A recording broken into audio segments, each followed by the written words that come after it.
This question again comes from not sure about this name. The question is, on a blind date, how do you know who your date is? That's a fantastic question. I think the question the answer we definitely want to avoid is by getting to know them. Yeah, the answer I was gonna go with was when you're looking around. When you're wandering around the place, the first person to clank walking canes with you is probably also trying to find their blind date. Yes, I think that is the funny joke that we have to find ourselves at in this juncture. I agree. I don't know why you find it so funny. It's not like they have another way. They're not just out there yelling, Diane! Diane! And they're like, what? What?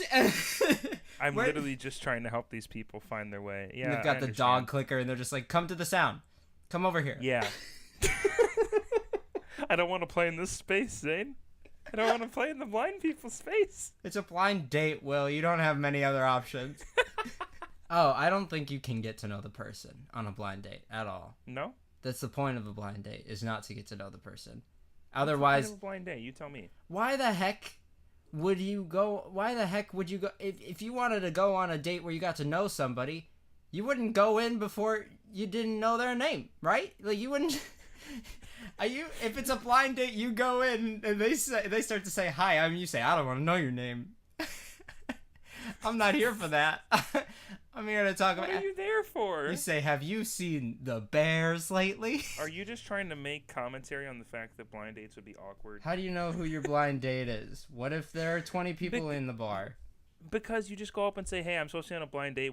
You say, is your name Megan? And they're like, yes, my name is indeed Megan. You say, okay, then I'm here for you. The blind date you're talking about is you have no idea that you're supposed to be there. You don't know why you're in the place that you're at. You don't know why you look nice. You don't know that you're supposed to meet a person. That is not a blind date, Zane.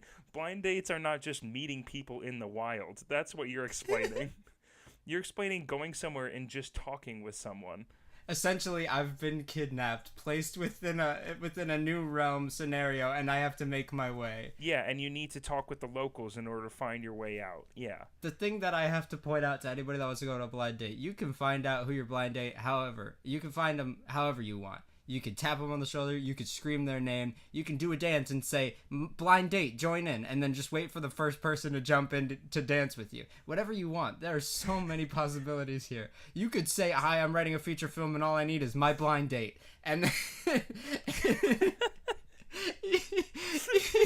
you could say, I've got $100,000 in cash right now if you can answer this question correctly. Are you my blind date? And if you say yes, that you are my blind date, then I will give you $100,000. Are you my blind date? Yes, then you have a blind date. Boom, and you're in. And it really blindsides them. The thing is, and this is the worst, most awkward situation ever, and this is why I would never go on a blind date on purpose.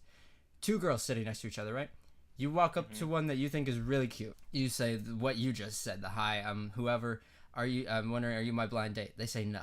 Less attractive lady to the other side says, oh, that's me. All of a sudden, you're in this weird scenario, right? Now she's like, oh, you found this girl more attractive, and you're like, oh, I found this girl more attractive. Now, the worst part is the only thing you guys have in common to start the night is that you both agree that that other girl is more attractive. You're not voicing these things. Also, we've moved from blind people jokes to objectifying people by their looks. If you're in a bar, objectification still lives and thrives to the day. You're right, Zane. I don't know how you're going to see one girl is cuter than the other without touching their face because you're blind. Mm-hmm. Or at least unless they have acne and you can read it like a book.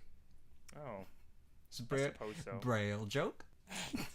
Oh, that is a good joke. Thanks. Sorry it took me so long. Hey, I'm going to do a question. Want me to do that?